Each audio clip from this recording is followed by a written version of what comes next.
Pride doesn't shout. It doesn't beg. It sits comfortably while everyone else explains themselves. I learned that watching Jada Pinkett Smith confess without ever apologizing, watching Will Smith slowly dissolve in front of cameras while she calmly corrected the language. She never raised her voice. She never reached for him. She didn't have to. They called it honesty. They called it healing. But I was close enough to feel something colder, guiding every word, something that didn't care about forgiveness or repair. And nothing that happens at the red table is meant to set anyone free once pride takes the seat.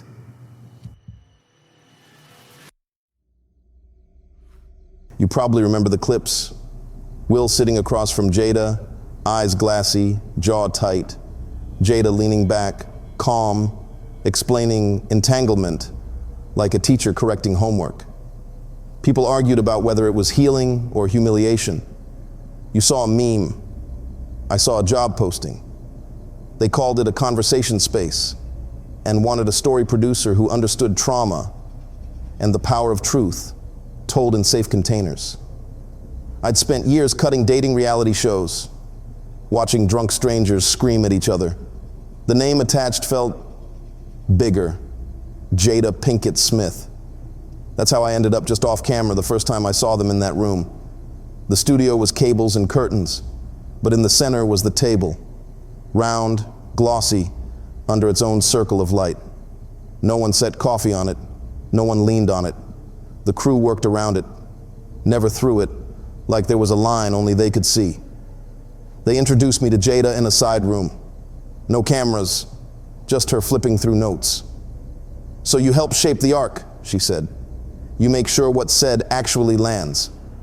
She asked what people needed most. I said, "Honesty. Truth is raw," she said.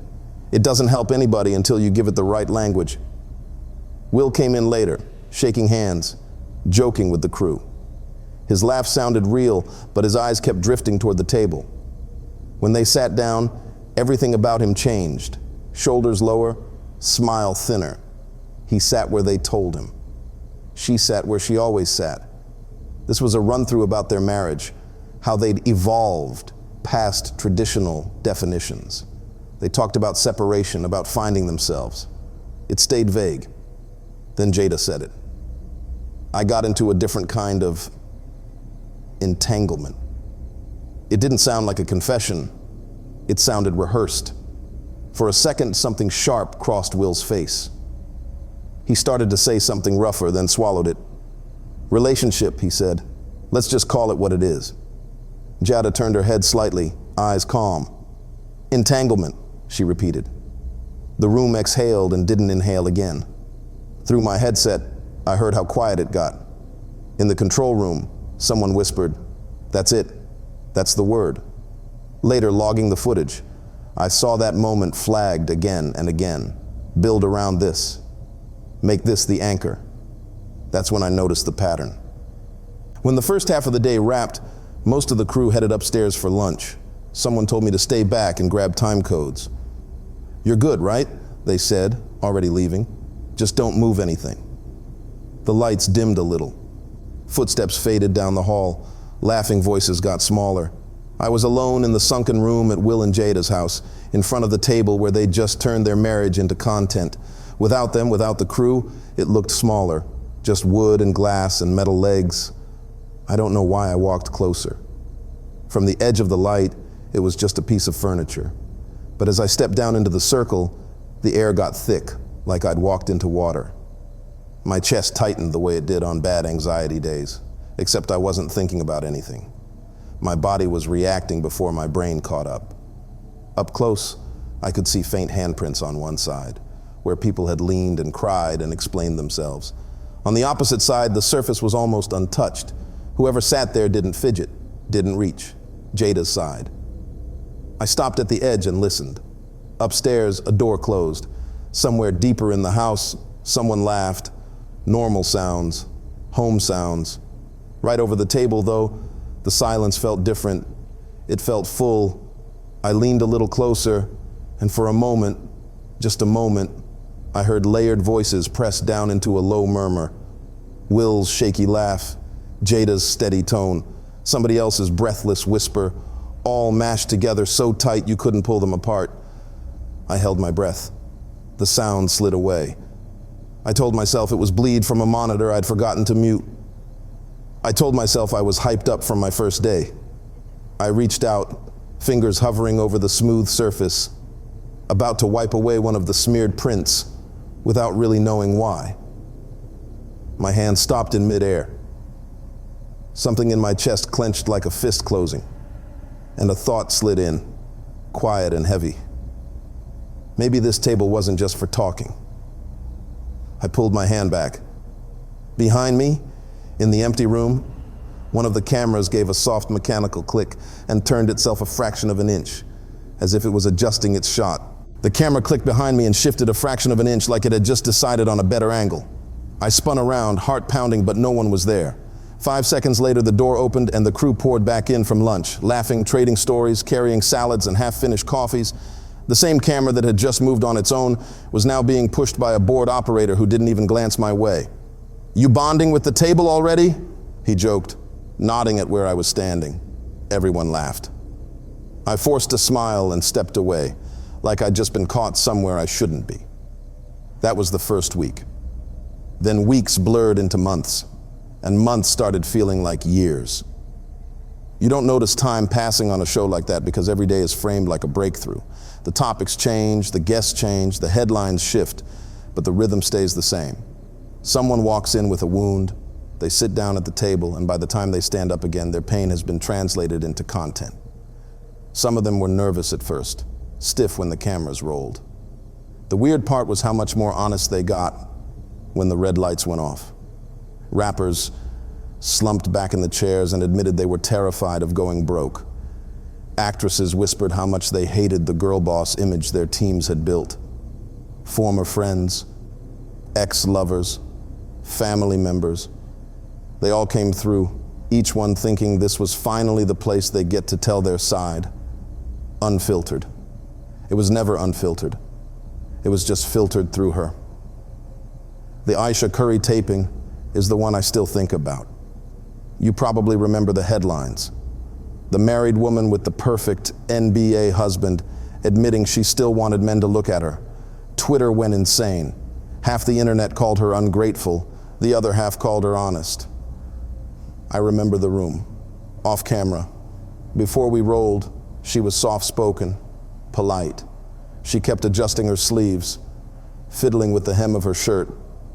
She said she didn't want to come off ungrateful or shallow, that she loved her husband and her family, that she just sometimes felt invisible. Jada listened with that same stillness I'd come to recognize. Not bored, not empathetic, just assessing. "You want to be desired," she said. "That's human. The question is why you're ashamed of needing attention when everyone else builds their whole lives around it." Aisha laughed nervously, like she'd just been busted. When we rolled, the conversation hit the familiar beats. She talked about Steph, about being a mom, about feeling like the woman in the background while he shined. Then she said it, on camera, the way we'd heard it in pre-interview. "Sometimes I wish I got more male attention, just to know I still got it." In my headset, the room tone dipped again. It was subtle, but I heard it. That thinness in the audio I'd first noticed on Entanglement, like the air itself was holding its breath. Jada didn't flinch, didn't blink, didn't remind her that millions of people would dissect that sentence. She leaned in, voice soft, eyes locked. "You're being honest," she told her. "That's what women are afraid to say out loud, that we still want eyes on us, even when we have everything we're supposed to want. That's not wrong. That's just your truth. Not wrong, just your truth."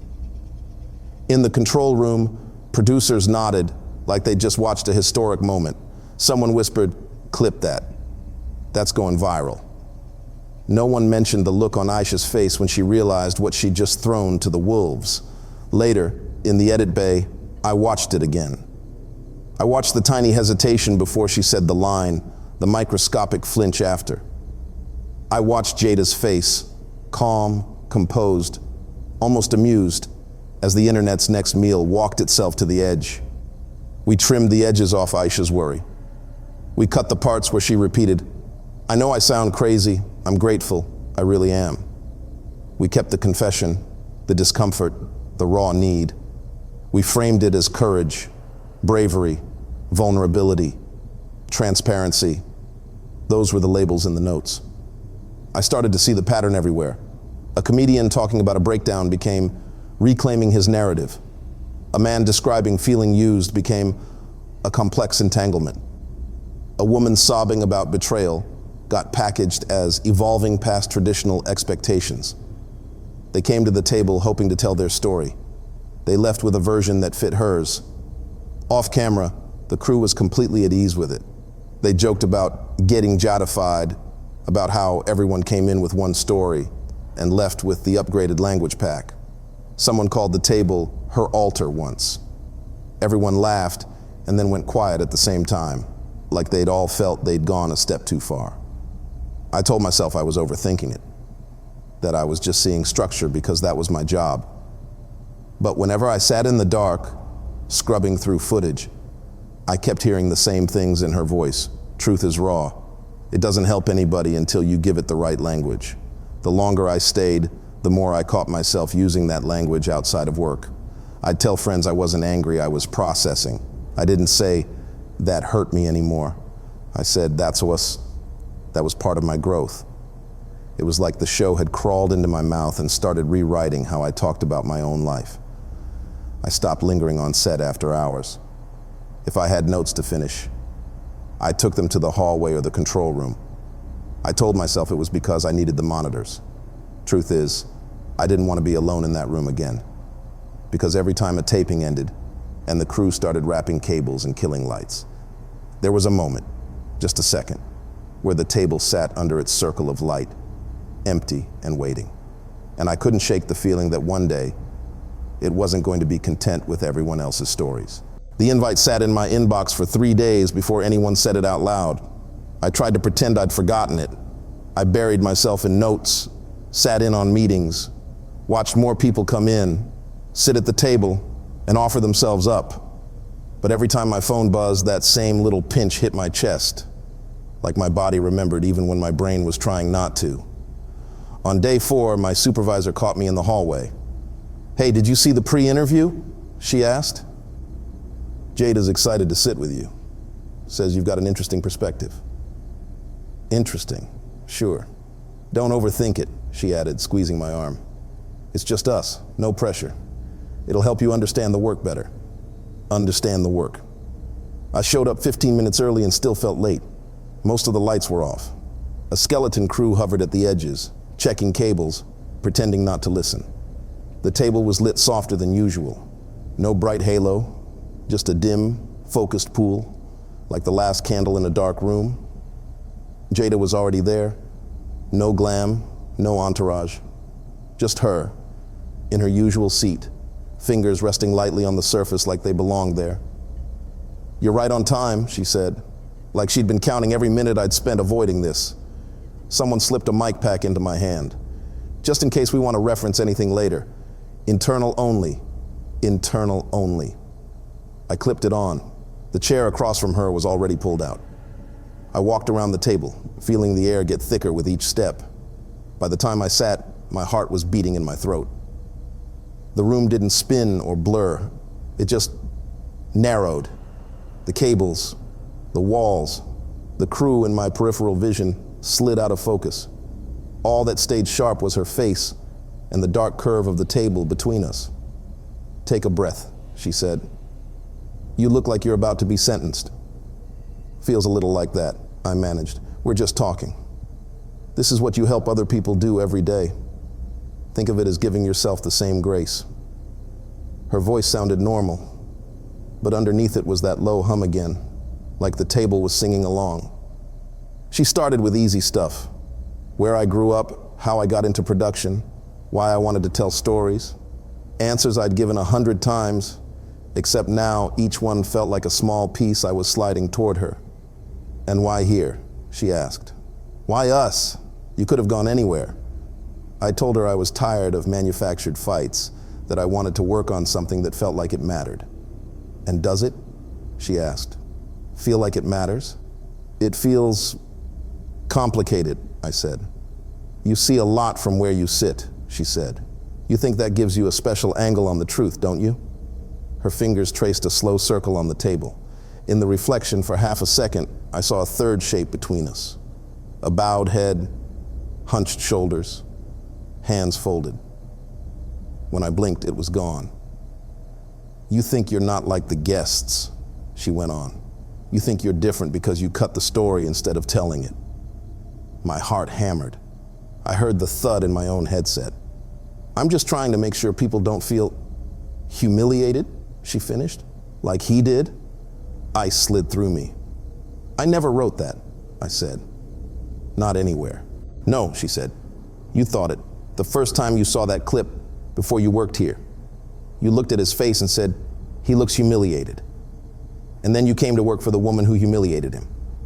What does that say about you? On certain words, real, choose, right. A second tone slipped under her voice, deeper, older, vibrating in the wood. The pressure in my chest climbed into my ears. Out of the corner of my eye, the empty chair to my left wasn't empty. A shape sat there just wrong enough to notice. I couldn't look straight at it, but I saw a pale outline of fingers resting on the table, inches from mine, leaving no reflection. Look at me, Jada said gently.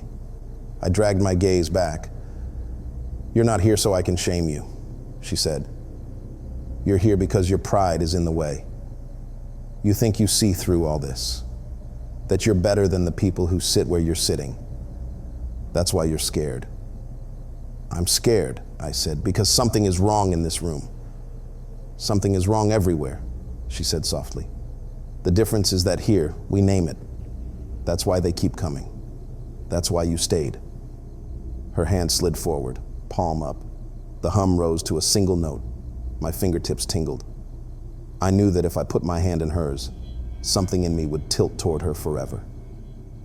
You don't have to fear being wrong, she murmured. Not if you let me tell your story. My fingers twitched. Then I curled them into a fist and pulled my hand back. The hum cut off. The presence vanished. Room tone rushed in. For a heartbeat, something hungry flashed in her eyes. Then it was gone. You're not ready, she said calmly. Some people need more time. I stood on unsteady legs. I thanked her. That's what still haunts me. I thanked her. Then I went back to work, cutting other people's confessions. And every time I chose her words over theirs, my chest tightened, then eased, like something in me was pleased. The spell didn't break that day at the table. That was just the moment I knew for sure there was one. The night Will hit Chris Rock, I wasn't at the Oscars. I was at the house. We'd been there earlier that week for a pickup shoot, small segments, nothing heavy. At least that's what they told us. The air in the room said otherwise. Jada was tense that day, sharper. She talked about respect more than usual. Respect from studios. Respect from fans. Respect from comedians who like to use her name for cheap laughs. She never said Chris's name, but everyone knew who'd joked about her before. Will was quiet. He sat where he always sat, shoulders rounded, eyes somewhere far away. When she spoke about people testing her, he didn't look at her. He looked at the table. The hum was so low I thought I was imagining it, but the pressure in my chest told me it was real. It felt like the room was coiling around something unsaid. That's the thing about pride, she said at one point, almost to herself. People think it's loud. It's not. It's patient. It keeps receipts. Nobody wrote that down, but we all heard it. On Oscar night, I watched the show from a monitor in the Calabasas control room, surrounded by the same crew that had spent years packaging their version of honesty. Jokes rolled, applause washed in and out. Then Chris made the G.I. Jane comment. The room at the house went silent. On screen, I watched Jada's face freeze, her jaw tighten. I'd seen that look in the living room too many times. It wasn't shock, it was calculation. Pride being poked in public. She didn't yell, she didn't stand up. She just turned her head. That tiny movement, that glance at Will. To the internet it looked like surprise or hurt. To me, it looked exactly like every moment at the table when she didn't like how something sounded and reality bent itself to her correction. He laughed first, then he stopped, then he stood. The slap felt unreal, even on a screen, like somebody had cut in a scene from a different movie. The sound landed in the control room like it had happened right behind us. People gasped, cursed, grabbed their phones. I couldn't move, because when Will turned and walked back to his seat, I recognized the expression on his face. It was the same one he wore when he agreed to call something an entanglement. The same hollow, resigned focus. Like the decision had already been made somewhere else, and he was just carrying it out. Back at the house, the pressure in that room didn't let up for weeks. They went into crisis mode. Statements, meetings, damage control. The conversations at the table got tighter, more defensive. Everything was about framing now. Healing, accountability, growth, pride dressed up as wisdom, asking the world to understand. I stayed, I kept cutting. Every time I tried to leave, something pulled me back. Money, loyalty, curiosity. I don't know. Maybe just my own pride, the part of me that didn't want to admit I'd helped build this. The spell didn't break until the day the platform pulled the plug.